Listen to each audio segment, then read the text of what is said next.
속담을 말하는 자마다 내게 대하여 속담을 말하기를 어머니가 그러하면 딸도 그러하다 하리라.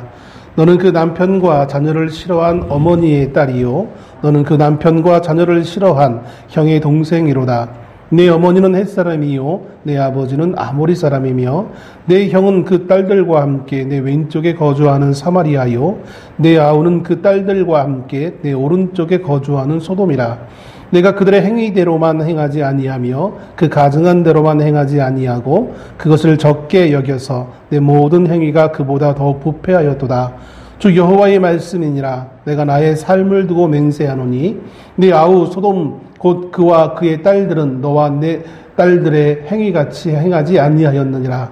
내 아우 소돔의 죄악은 이러하니 그와 그의 딸들에게 교만함과 음식물의 풍족함과 태평함이 있었으며 또 그가 가난하고 궁핍한 자를 도와주지 아니하며 거만하여 가증한 일을 내 앞에서 행하였음이라. 그러므로 내가 보고 곧 그들을 없이 하였느니라. 사마리아는 내 죄의 절반도 범하지 아니하였느니라. 내가 그들보다 가증한 일을 심히 행하였으므로 내 모든 가증한 행위로 내 형과 아우를 의롭게 하였느니라. 내가 내 형과 아우를 유리하게 판단하였은즉 너도 내 수치를 담당할지니라. 내가 그들보다 더욱 가증한 죄를 범함으로 그들이 너보다 의롭게 되었나니 내가 내 형과 아우를 의롭게 하였은즉 너는 놀라며 내 수치를 담당할지니라. 아멘.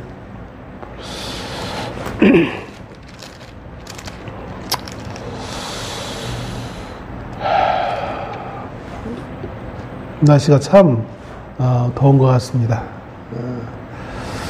교회에 앉아서 있을 때도 그렇고 집에 가서 어저께 밤에 자려고 누웠는데도 그렇고 아이고 소리만 날 정도로 너무 더워가지고 이야 이거 언제 가나. 8월 이제 첫째 주가 그럼에도 돌아왔네요. 아마 지난주 이번 주 다 이제 그 휴가 기간이었을 거로 여겨집니다. 저는 휴가 갈 필요도 없고 휴가란 것도 제 사전에는 없는 것 같은데 아무튼 휴가철로 인해서 많이들 이동들 하시고 또 분주하기도 하시고 이 더위를 그래도 나름 슬기롭게 이겨내기 위해 다들 힘겹게 시간들을 보내시는 것 같습니다. 그 힘겨움, 더위에 대한 힘겨움도 있을 것이고 또 어떤 이들은 물질에 대한 힘겨움이 있을 수 있고 또 병에 대한 힘겨움도 있을 수 있을 것입니다. 여러 가지 많은 종류의 힘겨움이 있겠죠. 그러나 그 힘겨움은 언젠가 끝이 있으리라 생각되어집니다. 우리가 끝이 있음을 우리가 알고 그 이후에 소망을 우리가 한번 생각하며 잘 무던히 이겨내실 수 있는 여러분 되시기를 주의 이름으로 축원합니다. 오늘 말씀에 에스겔서의 말씀에 본문의 마지막 부분에 이렇게 기록하고 있는 것을 보게 되어집니다. 너는 놀라며 내 수치를 담당할지니라. 말씀을 어쩌면 오늘 정하게 되어진 이유도 이 말씀에 은혜가 되어지기 때문이 아닐까라는 생각을 해보게 되어집니다. 수치를 담당하라. 내 수치를 담당하라. 담당하라는 것은 뭡니까? 그것을 피하는 것도 아니고 거부하는 것도 아니고 외면하는 것도 아니고 그것을 그대로 인정하는 것이 담당하는 겁니다. 그대로 인정하고 받아들이고 그것을 사실로 여기고, 그런데 그 인정하고 받아들이고 사실로 여기는 것에 무엇을 그렇게 인정하라는 겁니까? 수치를 인정하라는 겁니다. 수치라는 이 말을 국어사전에서 살펴보니까 이런 뜻이 설명됩니다. 창피하고 부끄러운 일. 창피하고 부끄러움을 수치라고 이렇게 정의를 내리고 있더라고요. 창피하고 부끄러움을 인정하라는 겁니다. 그렇게 되면. 사람들은 창피하고 부끄러움을 인정하기가 쉽지 않습니다. 아니, 인정하기를 거부합니다. 누구나 다 사람마다, 물론 사람마다 수치심을 가지게 되는 상황과 정도는 다 다를 것입니다. 어떤 사람에게는 그것이 결코 수치스럽지 않은데 특별한 어떤 사람에게는 또 그것을 대단히 수치스러움으로 여길 만한 그런 내용이 있는 것을 보게 되어지죠. 누구나 다 나 같은 정도로 생각하시고 상대방, 다른 사람을 그렇게 대하며 그 사람과 대화를 하다 보면 큰 실수를 하는 그런 경우도 종종 있게 되어집니다. 그러므로 우리가 말을 할 때에는 참 조심해야 될 줄로 알아요. 특별히 사람들이 모이는 교회는 더 그런 것 같아요. 아무튼 수치스러움에 대한 그 정도는 사람마다 다 다른데, 문제는 오늘 성경은 그 수치스러움을 인정하라는 겁니다. 나의 수치를 인정하라는 겁니다. 이 말씀을 준비하면서 가만히 언젠가 한번 말씀드린 것 같기도 하고 아닌 것 같기도 하고 하도 여러 성경 공부도 하고 하다 보니까 기억은 잘 안 되는데, 제가 초등학교 6학년 때쯤이었어요. 저는 초등학생 때부터 버스를 타고, 시골도 아닌데 도시인데도 불구하고 버스를 타고 학교를 통학을 했습니다. 많지 않은 버스를 타고 통학하는 학생 가운데, 초등학생인데 더군다나 뭐 중학생, 고등학생이면 그렇다라고 할 수 있는데, 초등학생 때부터 버스를 타고 통학을 했어요. 6학년 때쯤에 한 5학년에 이제 또 이사를 해가지고 한 1년 가까이 살아가는데, 아파트에 살았어요. 아파트 이제 보면 큰 아파트는 높죠. 오늘날 같이 뭐 20층짜리 그런 것이 아니라 뭐 기껏해 한 5층 정도 되어진 아파트인데, 그 아파트 들어가는 그 입구가 한 동이 하나가 있는 게 아니라 여러 개 있는, 3개인가 4개가, 4개인가 5개인가가 있는 그런 아파트였는데, 초등학교 6학년쯤 되면 초등학생 가운데 가장 고학년이잖아요. 무서울 것 없고 어디 가나 대장 역할을 할 수 있는 그런 특권이 있는 학년이에요. 그 동네, 제가 느끼기에는, 그때 당시 제가 느끼기에는 그렇게 학생은 많지 않았어요. 뭐 중고등학생도 있을지 모르겠지만 초등학생은 많지 않았던 걸로 기억을 합니다. 저희 같은 라인에 저하고 동생하고 또 1층에 자매들이 둘이 있었던 것 같고, 또 다른 라인에 다른 초등학교 다니고 있는 남학생들이 하나 둘 정도 있었던 것 같았어요. 뭐 고만고만한 나이니까 쉽게 친해지기도 하고 같이 놀기도 하고 어울리고 그렇게 하죠. 근데 하루는 의견이 충돌이 돼가지고, 이제 남자들 사이에 의견 충돌되어지면 이제 좀 격해지잖아요. 싸우게 되어집니다. 한 명은 6학년이고 한 명은 5학년으로 기억합니다. 그런데 6학년도 저보다 키가 컸던 애였고 5학년은 더 운동하던 애라 등치가 이렇게 큰 건 아닌데 옆으로 좀 등치가 있는 그런 친구였어요. 싸우게 됐는데 어떻게 하다 보니까 제가 이제 깔고 앉게 되었습니다. 6학년짜리를. 이제 이 싸움은 끝난 거예요. 이제 제가 손을 높이 들어서 한 대 빵 치면, 초등학교 때 싸움은 이제 먼저 코피를 나게 하면 이기는 거잖아요. 모든 게 끝났어요. 이제 멱살을 잡고 한 손으로 이제 때리기만 손만 자연스럽게 낙하만 시키면 되는 거였어요. 그런데 손을 딱 내리려고 하는데 뭔가 딱 잡는 거예요. 5학년짜리가 말린다고 그런 건지 아니면 지네 학교 같은 선배니까 편을 드는 건지 모르겠지만 제 손을 딱 잡는 거예요. 그러니 어떻게 되겠습니까? 손만 내리면 끝나는 건데 나는 깔고 앉았고 상대방은 손을 딱 잡혔으니 순간, 당황하는 그 순간 깔려있던 6학년짜리가 먼저 손빵이라고 하죠. 먼저 올려가지고 제 얼굴에 맞았어요. 어떻게 됐겠습니까? 코피는 제가 먼저 나게 됐죠. 그 결과는 어떻게 된 거예요? 겉으로 봤을 땐 제가 먼저 깔아 앉고 이제 때리기만 하면 이기는 거였는데, 그러면 상대방이 코피 흘리면 끝나는 거였는데, 이거는 전혀 상상 외에 갑자기 깔려있던 애가 제가 손이 잡힌 그 사이에 먼저 주먹을 날려가지고 저의 코에서 피가 나게 하니, 이거는 모양이 빠지잖아요. 더군다나 옆에 누가 있었냐면 같은 라인에 있던 자매들 둘이 그걸 보고 있었던 거예요. 제 동생은 워낙 어렸으니까 뭐 도움도 있었는지 없었는지 기억도 안 돼요. 제가 6학년이고 제 동생은 2학년이니까 형님들 싸움에 낄 수도 없는 상황이고, 좀만 컸으면 제 편도 들어줬으면 그런 일은 없었을 텐데 어린 동생이 좀 야속하죠. 그럴 때는. 아무튼 참 모양이 빠지는 상황이 되어진 거예요. 다 이겨놓은 싸움이었는데 옆에 또 더구나 같은 라인에 늘 저를 쫄쫄 따라다녔던 그 여자 동생들이 둘이나 옆에 있었는데 그 앞에서 코피를 먼저 흘렸으니 얼마나 모양이 빠졌는지 아주 자존심이 아주 상하더라고요. 그러면서 그놈이 잡지만 않았어도 끝나는 거였는데. 그리고 또 시간이 지나서 이제 그 아파트 단지 안에 놀이터가 있는데 이번에는 또 둘이 아니라 한 5-6명 정도 되어지는 다른 학교, 그 동네에 있는 학교 아이들이 놀다가 괜히 시비를 거는 거예요. 제가 다른 학교 학생이라는 걸 아니까. 괜히 시비를 거는 거예요. 근데 이것도 뭐 누울 자리를 보고 다리를 뻗으랬다고 한두 명도 아니고 5-6명이 이렇게 하니 제가 뭐 열심히 운동을 배운 사람도 아니고 뭐 깨갱했죠.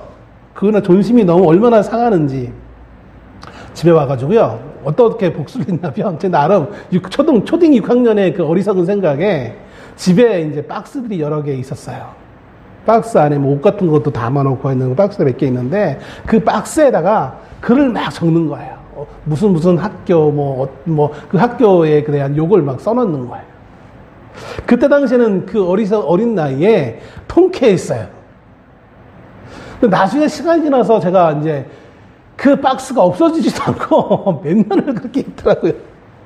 근데 그 시간이 지나고 나중에 이제 그 글씨를 보는데 볼 때마다 이제 그때 그 생각이 나는 거예요.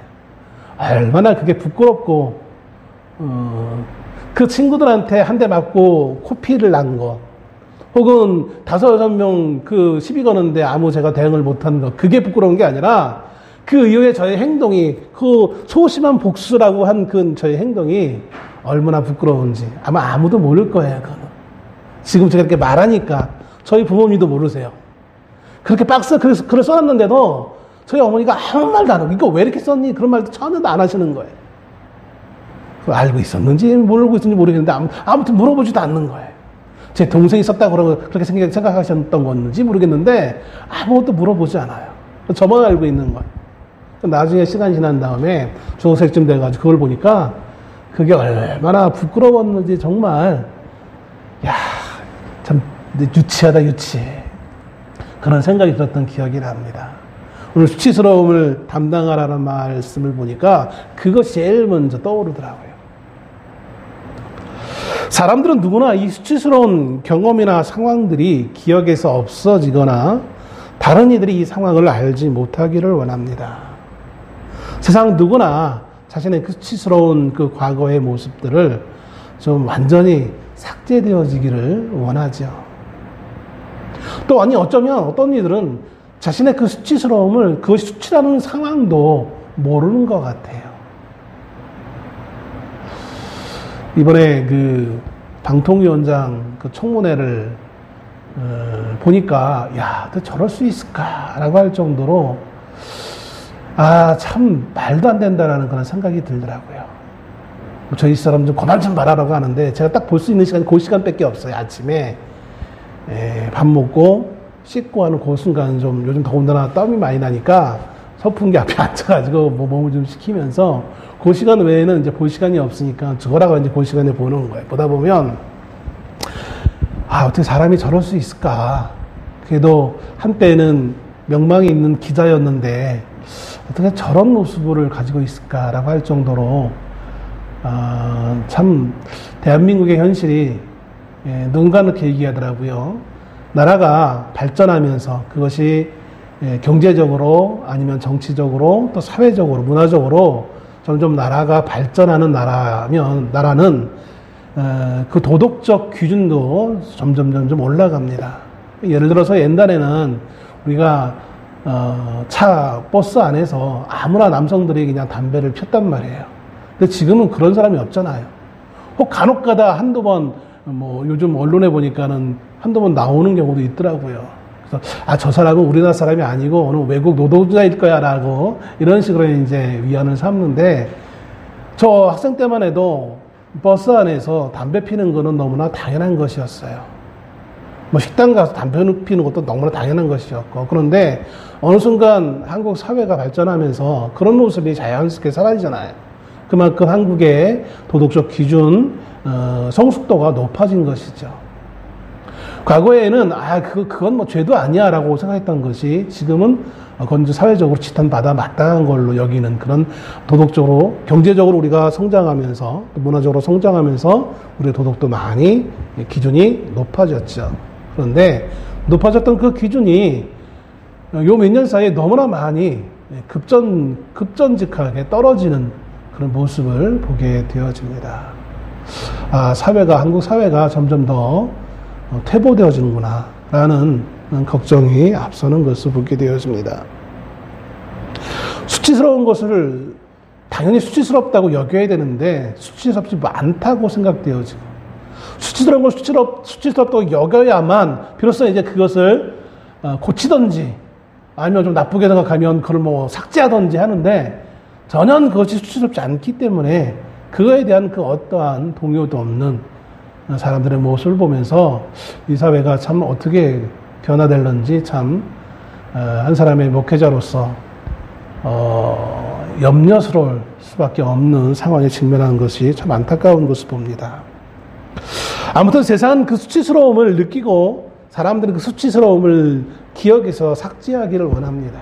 그런데 오늘 성경은 반대로 너의 수치스러움을 담당하라, 인정하라라고 말해주고 있는 것을 보게 되었습니다. 그 내용은 이렇습니다. 하나님 오늘 에스겔 선지자를 통해서 오늘 지적하고 있는 것은 유대 민족에 대한 부패, 타락함, 아니 그냥 타락함이 아니라 더 타락한 문제에 대해서 말씀하고 있는 것입니다. 유대 민족의 죄를 이방인의 죄와 비교하여서 유대인이 이방인보다 훨씬 더 부패했다고 지적하는 말씀이 오늘 본문의 말씀입니다. 유대인들이 봤을 때 이 말씀은 도저히 받아들일래야 들을 수 없는 내용의 말씀일 수밖에 없는 거예요.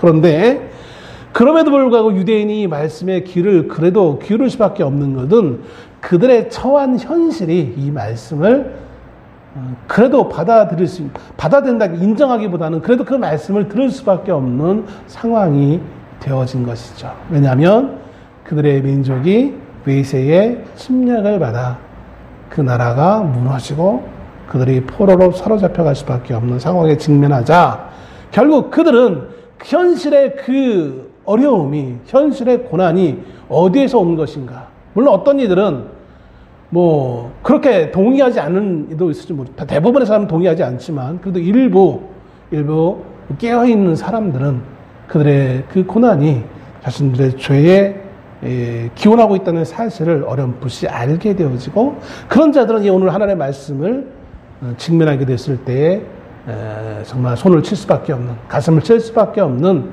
공감할 수밖에 없는 하나님의 말씀인 것을 보게 되었습니다. 여러분, 제가 이렇게 말씀드리는 이 내용이 너무나 평이하고 또 상식적인 수준일 수밖에 없는 것이긴 하겠지만, 그러나 이게 중요한 거예요. 우리는 이 사회는 지금 사람들과 사람 사이에 공감을 말합니다. 이 사회는 지금 공감을 말해요. 그런데 공감을 말하는 사회가 얼마나 지금 서로 공감하지 못하는지 너무나 지금 현실적으로 우리가 공감가는, 그들 주장하는 내용과는 너무나 동떨어져 있는 삶을 살아가고 있는지 몰라요. 하나님 앞에서도 마찬가지입니다. 하나님은 계속해서 우리에게 말씀하시는데 말씀하시지 않는 게 아니라 말씀하세요. 그 대부분의 성도들은 그것을 인지하지 못해요. 왜 그럴까요? 공감하지 못하기 때문에 그런 거예요. 누구의 문제입니까? 하나님의 문제라고 감히 우리가 말할 수 있습니까? 그렇지 않아요. 우리의 문제란 말이에요. 우리가 하나님 앞에 공감해야 되는데 그러지 못하고 있는 거예요. 오늘 하나님께서는 이스라엘 백성들에게 그들의 부패함에 대해서 지적하고 있는데 그들은 전혀 공감하지 못해요. 우리는 잘하고 있다라고 생각하고 있었기 때문에 그런 것이죠. 소수의 사람들만이 그래 그렇구나라고 하고 있다는 것이죠. 오늘 이 내용을 우리에게 한번 적용해 봅시다. 오늘 2024년을 살아가고 있는 이 시대의 평범한 한 사람의 성도로서 우리가 하나님의 말씀에 얼마나 공감하고 있습니까? 우리가 그 하나님의 말씀에 얼마나 깨어서 그 말씀을 나의 말씀으로 받아들이고 있습니까? 하나님께서는 에스겔 선지자를 통해 유대 주변 나라의 악의 표본이라고 할 수 있는 대표적인 소돔과 사마리아의 죄악성을 유대의 죄악성과 비교하면서 유대가, 즉 남유다가 어느 나라, 어느 민족보다 더 부패하고 악하다는 것을 보여주고 있는 것입니다. 그걸 비교함에 있어서 하나님은 오늘 본문에서 시작하기를 속담을 말하는 자마다라고 하면서 하나님이 직접적으로 말씀하시기보다는 좀 비유적으로 말씀하시는 거예요. 비유인데, 이 44절, 45절, 이 두 절의 말씀을 통해서 속담이라는 형식을 통하여서 지금 비유로서 하나님이 유대에 대해서 말씀하고 있는 거예요. 속담이라는 말에는 말 자체에 비유하다 혹은 비슷하다, 같다라는 뜻이 있죠. 어떤 교훈이나 경고, 진리를 이끌어내기 위해서 유사한 어떤 사건의 내용들을 비유를 통해서 이렇게 설명해 주고 있는 것이죠. 우리도 이제 속담 같은 경우 보면, 언뜻 먼저 생각하는 게 빈수레가 요란하다, 이를 통해서 또 변은 익을수록 고개를 숙인다라는 요즘은 잘 사용하지 않는 속담이긴 하지만, 제가 어렸을 때만 해도 이런 속담을 꽤나 간혹 가다 들었던 기억이 납니다. 그거를 통해서 한 사람, 한 단체, 에 대한 어떤 교훈적인 어떤 내용들을 많이 전달했던 기억이 나요. 오늘 본문의 말씀이 그런 거예요. 44절, 45절에 있는 말씀이 그런 내용이에요. 어떻게 보면 너무나 평이하기도 하고, 딱 보면 이해할 수도 있는 것이고, 또 이해 안 되는 사람들은 도무지 무슨 뜻인지 이해할 수 없는 그런 내용이기도 해요. 속담 자체는 너무나 평이합니다. 이것은 유대인들이 의롭지 못하고 죄를 범했다는 그 말을 듣는 것이 지극히 당연하다라는 것을 보여주고 있는 말입니다.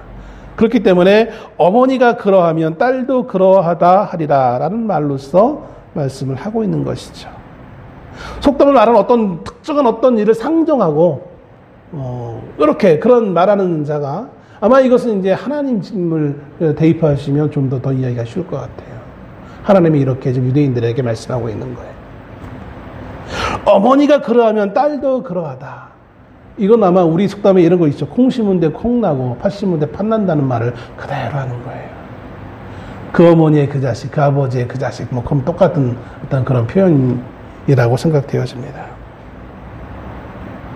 어머니와 딸이 그 행동과 품위 면에서 닮았다는 말로서 3절 말씀, 오늘 본문 말씀 16장의 앞에 16장 3절 말씀을 통해서 보면 이스라엘은 그 자신의 도덕적, 영적 어머니라고 할 수 있는 햇사람의 영향을 받아서 하나님 앞에서 가증하고 음란하다는 것을 묘사하고 있는 것입니다. 에스겔 16장 3절에 이렇게 기록하고 있죠. 이르기를 주 여호와께서 예루살렘에 관하여 이같이 말씀하시되 내 근본과 난 땅은 가나안이요 내 아버지는 아모리 사람이요 내 어머니는 헷 사람이라. 혈연적으로는 저는 맞지 않아요. 가나안이 아니에요. 혈연을 말하는 게 아니에요. 하나의 속담이고 비유인 것이죠.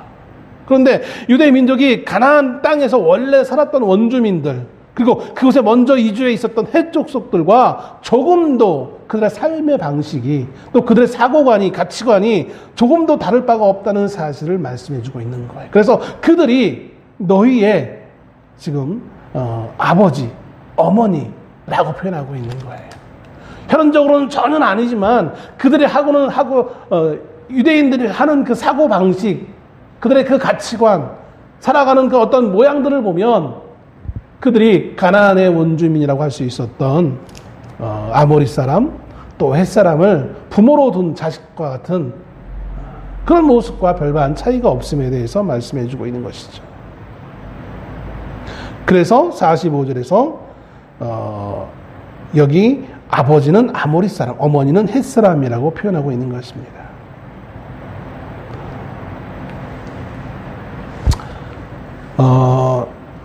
그러면서 46절에서는 또 이렇게 표현합니다. 내 형은 그 딸들과 함께 내 왼쪽에 거주하는 사마리아요, 내 아우는 그 딸들과 함께 내 오른쪽에 거주하는 소돔이라. 소돔과 사마리아를 본격적으로 인용하시면서 이제 유다를 비교하고 있는 거예요. 그런데 왜 하필이면 사마리아는 왼쪽에 있고 소돔은 오른쪽에 있다고 했는가? 유대인들은 방향을 정할 때에 해가 돋는 동쪽을 기준으로 해서 방향을 설정을 합니다. 그래서 예루살렘에서 동쪽을 바라보면 당연히 왼쪽에 북쪽에 사마리아가 있고 오른쪽에 남쪽에 소돔이 있어요. 그래서 오늘 46절에 그렇게 표현하고 있는 것입니다. 알고 보면 어려운 거 아니에요. 그죠? 그런 방향을 설정하고 있다는 것을 이해하시면 될 것 같고요.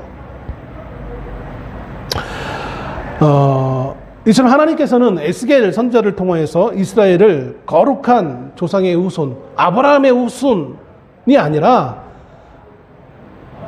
그들이 그 어느 누구보다 타락했고 부패했다라고 여겨졌던 사마리아, 또 소돔, 이방인들, 또 혼혈이나 이방인들이라는, 그러니까 실제로 혈연적으로 그렇다라는 의미가 아니라 상징적으로 그들과 같은 하나님의 거룩한 아브라함의 후손의 자격이 없는 그러한 사람들로서 하나님은 지금 빗대어서 묘사하고 있는 것을 보게 되어집니다.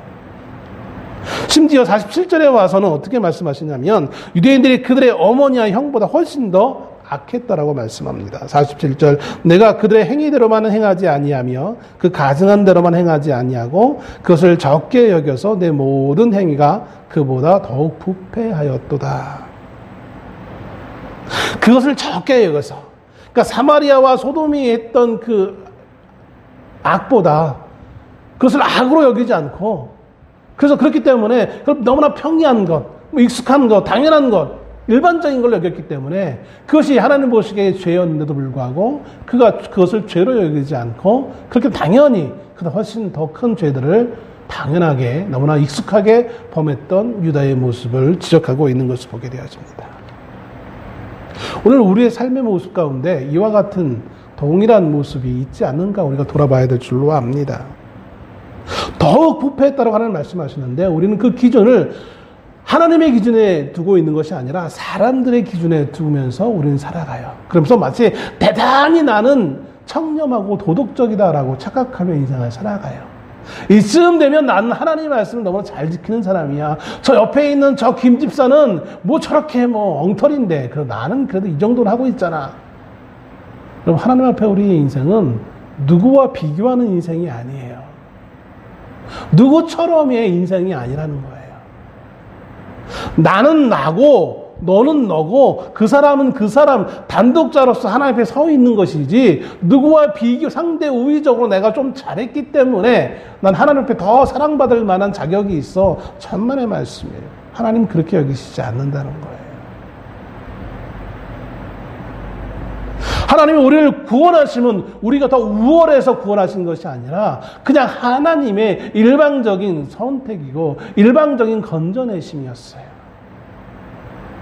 우리는 자꾸 우리의 기준을 통해서 요 이쁜 놈은 내가 살려주고 저 미운 놈은 버리고 이렇게 착각을 해요. 그래서 저 많은 죄를 지은 놈은 저 나쁜 놈이니까 저는 당연히 버림받아야 마땅한 것이고 쟤는 그래도 착하니까 쟤는 좀 공부를 잘했으니까 쟤는 이쁘니까 이렇게 우리는 착각을 받아들이는 거예요. 그렇지 않다는 거예요. 하나님은 우리 모두를 동일하게 여기십니다. 동일하게 사랑하시고 때로는 동일하게 우리를 향하여서 분노하시기도 하시는 것입니다. 그러면 오늘 우리의 기준이 자꾸 사람들과 똑같은 기준을 가지고 저 사람도 저렇게 했는데 내가 하는 거 괜찮겠거니 라고 생각한다면 그것은 하나님 보시기에 더 부패했다라는 말을 들어도 핑계댈 말이 없을 수밖에 없는 것을 보게 되어집니다. 하나님이 유대인 너희는 더 부패했다라는 하나님의 말씀을 유대인들이 들었을 때 어떤 느낌이 들었을까요? 어떻게 이런 모욕적인 말을 할 수 있을까라고 생각하지 않았을까요? 유대인들은 이것을 도무지 받아들일래야 받아들일 수 없는 자존심, 자만심으로 똘똘 묻혀있던 민족이었던 것을 봅니다. 이것이 바로 예수 그리스도께서 이 땅에 오신 이유 중 하나입니다. 이스라엘 백성들에게 있어서 예수 그리스도는 그들의 수치스러움의 결과였어요. 그들이 하나님 앞에 부여받은 그 사명을 온전히 감당하지 못한 결과가 그리스도 예수가 이 땅에 오신 거였어요. 그리고 그들은 그 예수를 거부함으로 그들 자신들이 가지고 있던 수치, 그 허물을 감추려 했던 것이었습니다. 세상이 예수를 거부하는 것도, 세상이 하나님을 거부하는 것도 마찬가지. 세상이 하나님에 대해서 부정적으로, 세상이 예수 그리스도에 대해서 부정적으로 반응하는 이유도 바로 여기에 있는 것을 보게 되었습니다. 지금 파리, 날아다니는 파리가 아니라 저 유럽에 있는 프랑스 파리를 얘기합니다. 파리에서 올림픽이 개최되고 있죠. 올림픽 개회식 때 있었던 하나의 행사, 그 리허설 때문에 기독교인들이 상당히 모욕을 느꼈다고 해가지고 문제를 제기했던 그런 사건이 있었던 것이 이번 올림픽이에요. 개막식 중에 아마 파리 그 올림픽위원회에서는 프랑스라는 나라 자체가 이제 좀 다양성을 얘기하고 인권을 얘기하는 또 자유, 평등 이런 걸만 주장하는 나라이기 때문에 그런 쪽이 진보적이에요. 그 다양성을 표현한답시고 그들의 이제 배우들을 동원하여서 그 개막식 리허설 가운데 사람들이 이제 몸을 파랗게 물들여서 어떤 뭔가를 이제 보여줬어요. 그것이 마치 예수님의 마지막 최후의 만찬을 패러디한 모습으로 비춰졌어요. 배우가 노래하면서 내뱉었던 가사도 문제였고, 또 거기에 참석했던 그 배우들 가운데는 여장 남자도 있었고요, 성 전환자도 있었고요. 그러니까 그 장면이 예수님과 12제자가 마지막 그 최후의 만찬을 하면서 그 거룩한 예식을 하고 있는 그 장면을 너무나 희화화한 그런 모습이 아닐까라는 정도로 그렇게 느끼면서 기독교계가 상당히 문제를 제기했던 그런 기사가 있었던 것을 보게 되었습니다. 물론 주최 측은 그것이 아니었다라고 말을 하지만 그걸 누가 증명할 수 있겠습니까? 이제 모든 이들의 희화화 대상이 기독교가 되어지고 하나님을 아무렇지도 않게 조롱해도 사람들은 오히려 그것을 불쾌하게 하기보다는 그것을 하나의 그냥 웃음거리로 여기는 그런 시대에 우리는 살아갑니다. 반면에 또 올림픽에 브라질 스케이트보드 선수로 나온 하이사 레알이라는 16살 먹은 이 소녀가 동메달을 확정지은 다음에 그가 특이한 행동을 합니다. 그 특이한 행동은 이제 수화를 하는 그런 동작이었어요. 이 소녀가 손가락을 가지고 수화를 표현하는데 그게 요한복음 14장 6절에 있는 말씀, 예수께서 이르시되 내가 곧 길이요 진리요 생명이니 나로 말미암지 않고는 아버지께로 올 자가 없느니라라는 그것을 수화 형식으로 16살 먹은 어린 소녀가 자신이 동메달을 확정짓는 그 자리에서 그렇게 표현하고 있는 모습을 보면서 또 다른 감동이 거기에 있었음을 고백하는 그 장면을 본 사람들이 그렇게 이야기하는 것을 또한 기사화되어진 것도 또한 봅니다.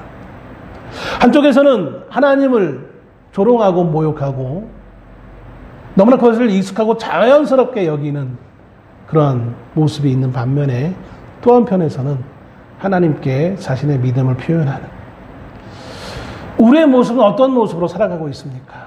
이도저도 아니한 그냥 뜨뜻미지근한 그런 모습으로 우리는 살아가고 있지는 않습니까? 이제 하나님께서는 이스라엘 백성들과 소돔의 죄를 비교하십니다.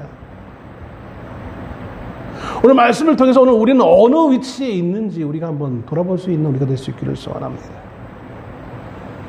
다양성, 개인의 어떤 의견을 존중한다라는 IOC 올림픽위원회에서는 그렇기 때문에 또 극단적으로 개인의 종교나 정치적 메시지를 표현할 수 없다라고 얘기를 해요. 이 소녀가 종교적 메시지를 전달하는 걸로 만일 올림픽위원회가 이해하고 또 그것을 받아들여서 그럴 일은 없을 거로 여겨지지만 일종의 어떤 제재를 가한다면 그것 또한 사람들에게 큰 이슈거리가 되지 않을까라는 생각도 해봅니다. 우리가 우리의 삶의 현장에서 살아갈 때 우리는 어느 위치에 있습니까? 사람들의 시선을 의식하여서 오늘 우리는 혹시 이 소녀와 같은 모습이 아니라 그저 희화화하는 조롱하고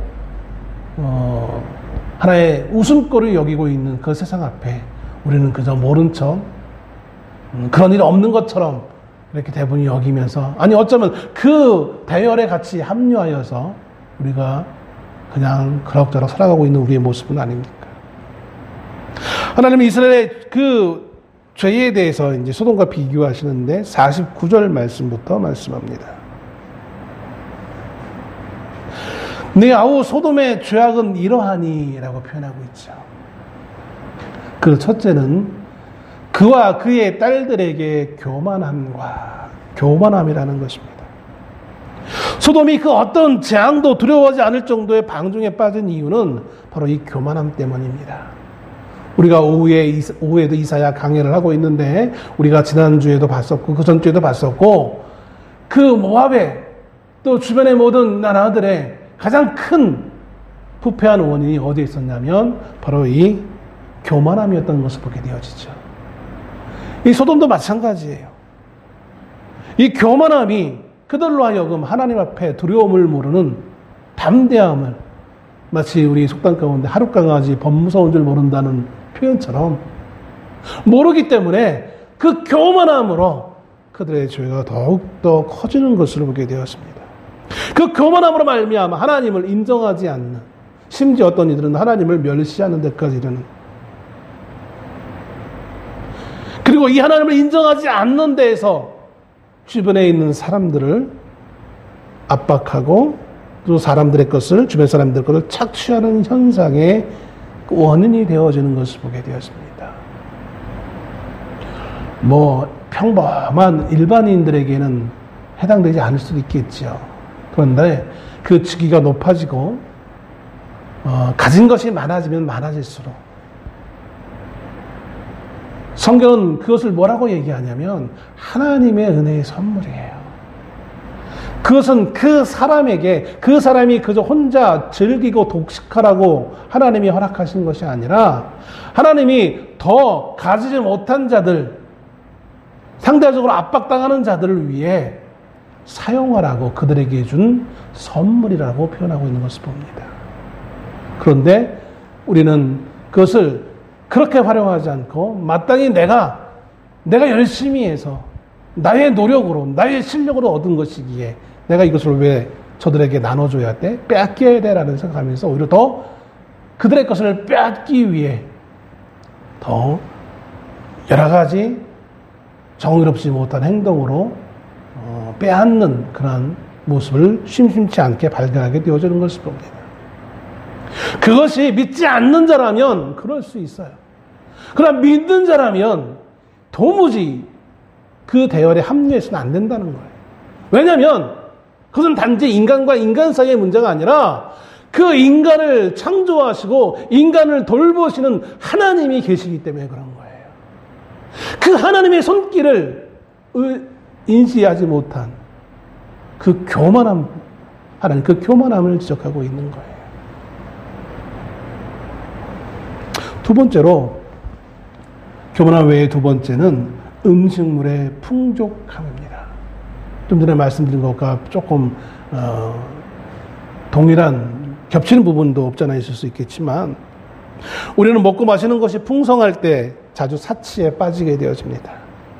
또 그것은 당연히 우리의 삶이 안정적일 때 풍요로울 때 우리는 당연히 그 다음 수준이 뭐냐면 사치와 향락에 빠지게 되어지고 그것은 또 도덕적인 성적인 타락으로 이어지는 역사적인 결과를 우리는 잘 알고 있습니다. 자기를 절제하지 못하고 자제하지 못하는 무절제한 상태가 되어지기 쉬운 것을 봅니다. 그 대표적인 결과가 우리는 역사적으로 바로 성경에서는 소돔으로서 우리는 언급하고 있는 것을 보게 되었습니다. 이 소돔이 얼마나 풍요로웠는지 아브라함의 조카 롯은 그가 그 삼촌 아브라함을 떠날 때에 어디 가서 거주할까 찾다가 그 소돔의 풍요로움을 보면서 뭐라고 표현하냐면, 야, 이것이 하나님의 동산, 즉 에덴 동산과 같지 않을까라고 생각할 정도로 풍요로운 거예요.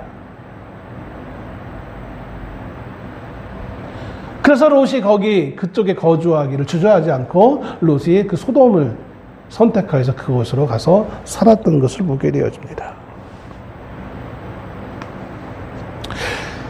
짐승조차도, 말할 줄 모르는 짐승조차도 필요한 먹이로 만족하며 일정한 한도를 지키는데 인간의 탐욕은 만족한 한계를 모르는 것 같습니다. 더 많이 끝도 없이 자기 혼자 다 쓰고 자손 대대로 물려줘도 그걸 다 쓰지 못할 정도로 가지고 있음에도 불구하고 끝도 없이 더 자기의 풍족함을 위해 온갖 비리와 부정과 부패를 심심치 않게 행하는 우리의 모습을 보게 되어집니다. 세 번째는 태평함입니다. 히브리 원문의 이 태평함이라는 이 말은 두 단어가 의미상 겹친 것을 번역합니다. 즉 평강과 휴식을 의미합니다. 평화와 안정적인 모습이죠. 평화와 안정 속에서 날이 지나가 그 너무나 평화로운 안정적인 삶을 누리다 보니까 이 사람들이 너무나 한가해져요. 아무런 자극도 없어요. 오늘과 내일과 모레가 똑같으면 사람들이 좀 지루해져요. 그러니까 어떻게 그런 사람들이 이제 그 지루함을 탈피하기 위해서 좀 자극적인 것을 찾게 되어지죠. 뭐 좀 짜릿한 느낌이 되는 아이들 놀이동산에 있는, 옛날에는 뭡니까 바이킹이 그나마 짜릿한 거예요. 요즘은 바이킹은 명함도 못 내밀 정도로 엄청난 것들이 많이 있잖아요. 그런 막 놀이기구를 통해서 짜릿함을 느낀다든지, 아니면 좀 더 야만스러운 어떤 모습들을 통하여서, 폭력적인 것들을 통하여서, 이 태평감 자체에 문제가 있는 것이 아니라 그 태평함이 가져다주는 결과가 사람들로 하여금 더 자극적이고 더 폭력적이고 잔인함으로 흘러가도록 만든다는 것이지. 마치 로마의 그 검투사들 그 피 튀기며 싸우는 모습을 보면서 로마인들이 흥분하고 즐거워했던 것처럼. 네 번째, 그가 가난하고 궁핍한 자를 도와주지 아니하며. 소돔은 그들의 그 풍요로움을 가지고 있음에도 불구하고 가난한 자, 궁핍한 자를 도와주지 아니했다라는 거예요.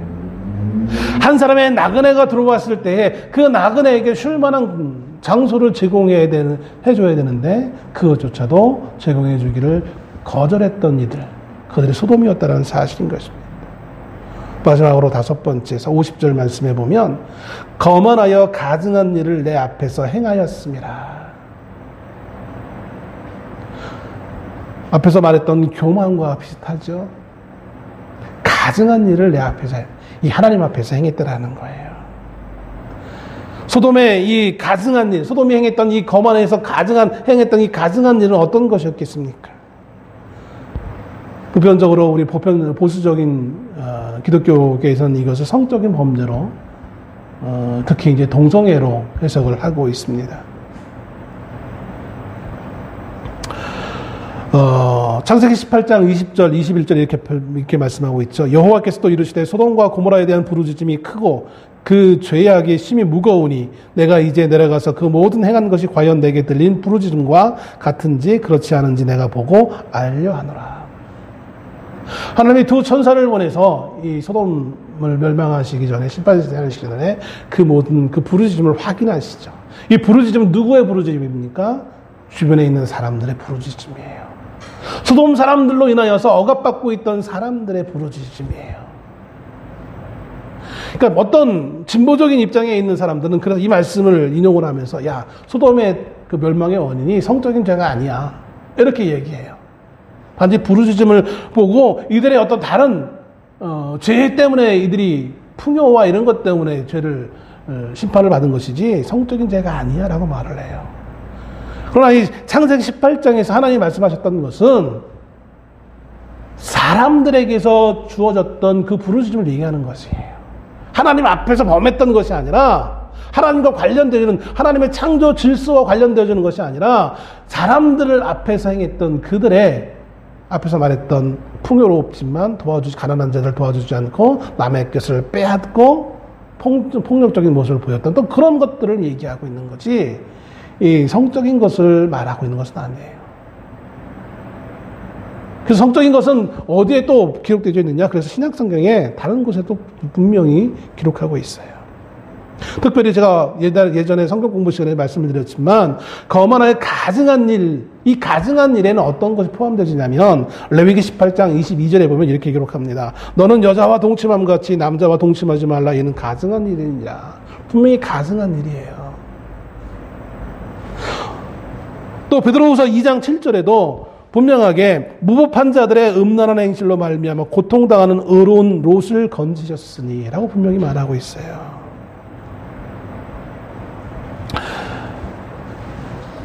소돔의 이 5가지의 죄, 이 부패함이 단지 소돔의 문제로 국한되어지는 것이 아님을 하나님은 말씀하고 있습니다.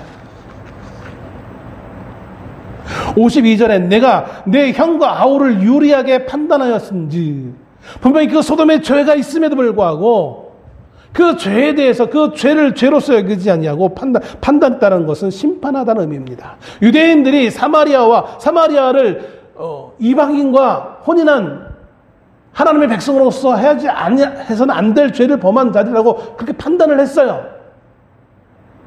근데 그것은 자신들에게 유리한 판단이에요.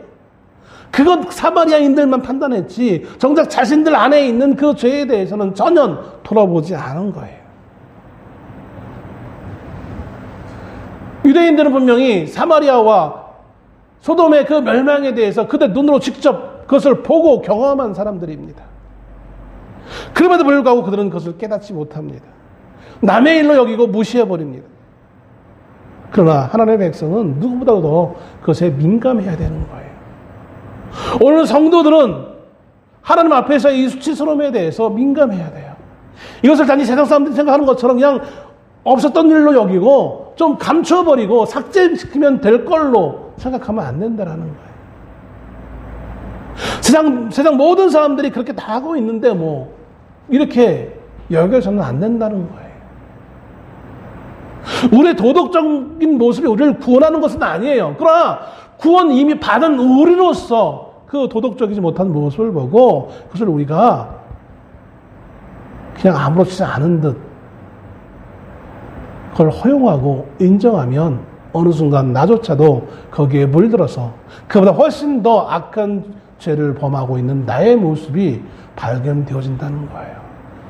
그러므로 여러분 우리가 오늘 좀 무거울 수도 있겠지만 오늘 우리가 하나님 앞에 우리가 범한 그 모든 죄에 대한 그 수치스러움을 감추는 자가 아니라 그것을 하나님 앞에 인정할 수 있는 자 되어지기를 원합니다. 어떤 사람들은 이것을 또 사람들 앞에서 인정해야 돼. 그래야 온전한 회개야라고 또 이것을 이상하게 또 발전시키는 사람들이 있는데 그럴 필요는 없어요. 왜냐하면 우리 인간은 서로가 서로 똑같은 부류이기 때문에 남의 수치스러움을 알게 되어지면 그것을 감싸 안고 그를 위로하기보다는 언젠가 다른 사람을 공격할 무기로 사용하기가 너무나 쉬워요. 모든 것을 받아들일 수 있는 하나님 앞에 우리가 인정해야 되는 거예요. 감추려고 하는 것이 아니라 하나님 앞에 인정하는 것부터 먼저 하나님의 은혜가 시작되어지는 것을 봅니다.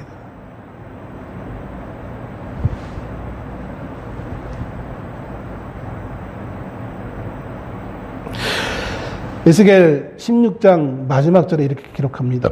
이는 내가 내 모든 행한 일을 용서한 후에 내가 기억하고 놀라고 부끄러워서 다시는 입을 열지 못하게 하려 함이니라. 여러분 우리 말에 그런 말이 있잖아요. 물에 빠진 사람 구원해줬더니 보따리 나눠 하더라. 이게 어떻게 가능한 일이겠어요? 네? 기껏 죽을 사람 건져줬더니 왜 내 보따리는 안 건져줬어? 내 보따리에 얼마나 중요한 것이 있었는데 너 고소할 거야, 신고할 거야. 이러면 말이 안 되는 거잖아요. 근데 그것은 자신을 구원한 그 구원의 그 은혜가 얼마나 큰지 모르기 때문에 그런 거예요. 오늘 우리의 수치스러움이 하나님 앞에 늘 기억되어 주는 이유가 바로 여기에 있어요.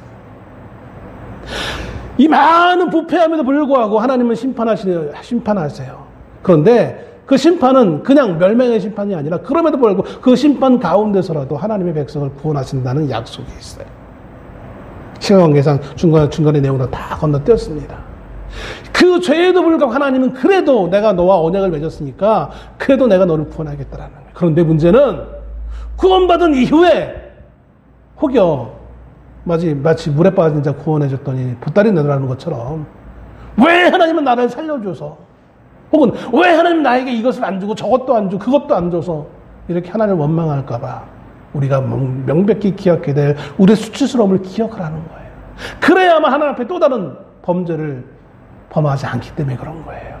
하나님이 우리를 구원하신 것을 의기양양 자랑하기 위해서 이 말씀하시는 것이 아니라 늘 우리가 하나님 앞에 우리를 구원하신 그 하나님 앞에 은혜로운 삶을 살도록 하기 위해 우리의 수치를 기억하라는 거예요.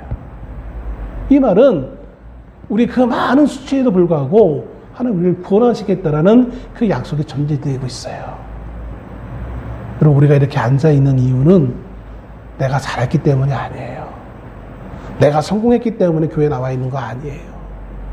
나도 실패했고 병든 자이고 무너지는 자이고 죄악 중에 괴수라고 했던 바울처럼 그 바울보다 훨씬 더 죄인 중에 괴수일 수밖에 없는 나인데 하나님이 나를 용서하시고 나를 건져주신 덕분인 거예요. 그러므로 여러분 나를 건지신 그 하나님 앞에 좀 내 수치를 좀 기억합시다. 뭐 그렇게 떳떳해요 하나님 앞에서. 뭐 그렇게 떳떳해가지고 그렇게 세상에서 힘주면서 그렇게 막 자신을 자랑하며 그렇게 인생을 살아갑니까?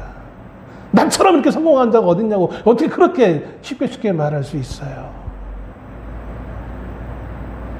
오른손이 하는 일을 왼손이 좀 모르게 좀 하세요. 왜 우리는 그렇게 내가 한 거를 이렇게 자랑하려고 해요? 어느 교회 목사님이 자신의 교회에서 뭐 어려운 상황에 있는 주변에 같은 동네 취약계층의 사람들을 도와주기 위해 헌금한 걸 가지고 이렇게 도와줘요. 그 자체는 아름다워요. 그런데 그걸 굳이 꼭 사진을 찍어서 신문에 내요. 그럴 필요가 뭐 있어요? 요즘 세상에서도요, 개인 인권 보호 때문에 그거 안 하려고 해요. 근데 굳이 그거를 찍어가지고 올려요. 그거 왜 그럽니까 도대체? 우리의 수치스러움을 기억합시다. 우리의 수치스러움을 담당합시다. 인정합시다. 거기에서부터 우리의 겸손한 삶이 시작되어집니다. 거기서부터 우리의 하나님의 은혜로운 삶이 시작되어짐을 여러분 명심하시고 수치를 담당하며 살아갈 수 있는 우리가 될 수 있기를 주의 이름으로 축원합니다. 기도하겠습니다.